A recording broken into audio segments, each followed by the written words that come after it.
அறுபடை வீடுகளில் முதல் வீடாக இருக்கின்ற திருப்பரங்குன்றத்தில் முருகப்பெருமானுக்கு இன்று கும்பாபிஷேகம் நடந்திருக்கிறது.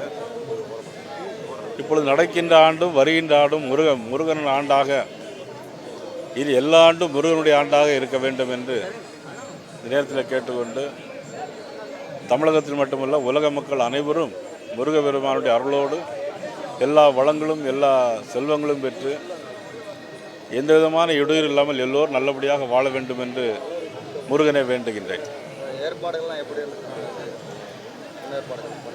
ஏற்பாடுகள் எல்லாம் நல்லபடியாக இருக்கு.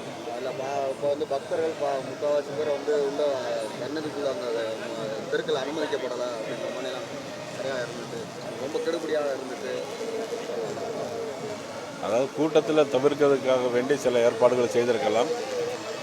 எல்லோரையும் திருப்திப்படுத்த என்பது கொஞ்சம் இயலாத காரியம்தான். ஏன்னா பெரும்பான்மையான மக்கள் இருக்கிறாங்க. இருந்தாலும் முருகனுடைய அருள் வேண்டும் எல்லோருக்கும்.